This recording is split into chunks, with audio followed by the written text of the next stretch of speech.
signature du crime organisé. Les faits divers avec Maxime Delan. Maxime, bonjour. J'ai clairement le meilleur thème d'entrée de tous les chroniqueurs, je veux juste le dire. J'aime ça quand on est sûr de soi comme ça.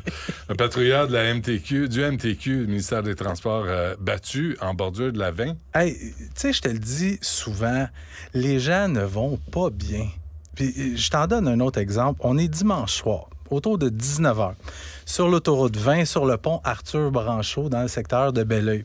Il y a 2 patrouilleurs du MTQ qui sont appelés là parce qu'il y a quelqu'un qui transportait un divan qui a échappé le divan. Bon, ça arrive, le divan est dans la voie de gauche, limite accotement voie de gauche. Et ce que les patrouilleurs du MTQ font, c'est qu'il y en a un qui va se mettre à l'entrée du pont parce que ça monte. Et là, il active là, tous ces signaux lumineux pour dire aux gens, « Hey, attention, en avant, il y a une intervention. » Et il y a le gars qui est sur le pont, que lui, il s'affaire à ramasser le divan. Et là, il y a un automobiliste qui arrive, mais c'est pas clair exactement ce qui se passe, mais ce que j'en comprends, le patrouilleur du MTQ doit y avoir dit, « Hey, tu casses, fais attention, tu sais, va-t'en, change de voie, parce qu'il craignait pour sa sécurité. » Et l'automobiliste se stationne, débarque de son véhicule, enligne le patrouilleur du MTQ qui est de dos, parce que je te rappelle qu'il est en train de ramasser des débris, le pousse dans le dos, se met à le rouer de coups de poing, et ça va plus loin. Il prend par les pieds et il essaie de le passer par-dessus le muret de béton qui sépare la voie Est et la voie Ouest pour le lancer dans le sens inverse. Bravo, champion. Il y a des témoins qui ont filmé, mais je te rassure, il y a des témoins qui sont arrêtés pour aller l'aider. Puis là, le suspect, lui, il a pris la fuite, sauf qu'il y a des gens qui ont pris le numéro de plaque, des descriptions. Il n'y a pas d'arrestation encore qui a été faite. Ça pourrait venir, mettons, dans les prochains... On est mardi, là. Oui. Ça s'est passé dimanche soir. Qu'est-ce qu'on attend? T'as le numéro de plaque. Il faut toujours bien le retrouver, le gars, tu sais. Numéro de plaque. Est-ce qu'ils sont allés chez eux? Le gars n'était pas là. J'ai pas la réponse à ces questions-là. Sauf que, sérieux, tu sais, le genre de gars qui s'arrête sur l'autoroute pour se battre. Tabasser un gars du MTQ. Moi, j'aimerais ça voir ce gars-là qui rentre à la maison le soir puis son repas est trop froid à son goût. Comment il traite sa femme, ses enfants. Pauvres enfants. Sérieux, gérez-vous. Oui. Crime haineux aussi, là. 140 enquêtes policières pour des crimes, incidents haineux depuis le début du conflit israélo-palestinien, le 7 octobre. C'est 140 événements qui font l'objet d'une enquête. Attends une minute, là. Ouais, vas-y. Crime haineux, là, moi, ce que je lis, là, c'est qu'il y a là-dedans, il y a des insultes.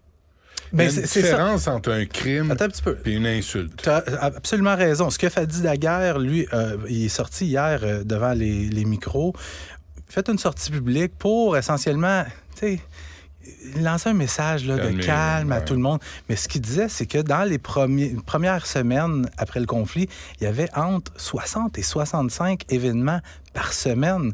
Puis quand même, il y a eu un plan de visibilité. Il appelle ça un plan de visibilité. En gros, c'est quoi, là? On envoie plus de patrouilleurs autour dans les secteurs les plus chauds où c'est susceptible... où il est susceptible de se produire des crimes haineux, des incidents haineux. Il dit qu'on est à peu près une douzaine. Mais fais le calcul, ça n'arrive pas à 140. Fait qu'il y a des événements que, oui, tu as raison, c'est probablement juste des insultes raciales, peu importe. Mais il y a 140 enquêtes en cours. Moi, là où je trouve... Là, tu parles d'un cocktail Molotov, c'est le dernier dimanche. Ça, c'est un crime haineux. Exactement.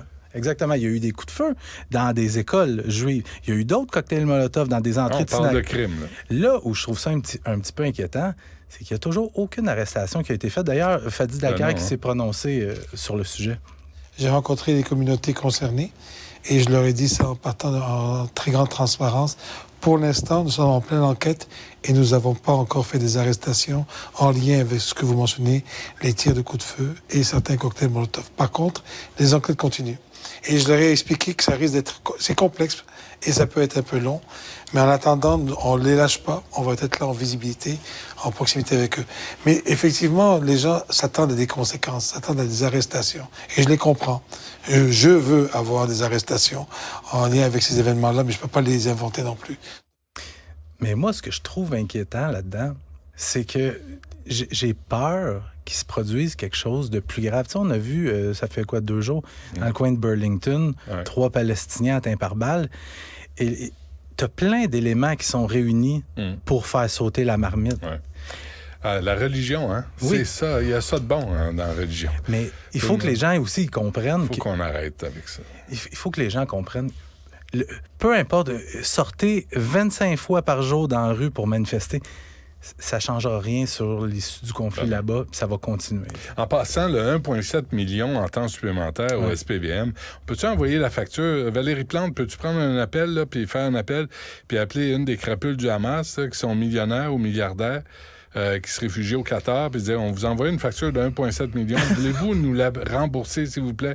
Parce que depuis le 7 octobre, là, il y a juste de la merde, c'est à cause de vous autres. T'es un gars optimiste. Moi, je suis là pour aider. Je suis là pour aider. Oui. C'est pourquoi nous, on aurait à payer pour ça. Ben, t'as raison. Calvaire, ça Puis, suffit. là, et ces mouchamardes-là sont en jet privé. Tu regarderas, il y a une série d'articles là-dessus. Là, le Bild, le journal allemand, tes voix, ils se promènent en jet privé, puis ils ont des vacances, puis ils gèrent les carnages à partir du Qatar. C'est ça. Puis pendant ce temps-là, t'as des centaines, des milliers de personnes qui meurent. Crèvent de faim. Les Palestiniens crèvent de faim.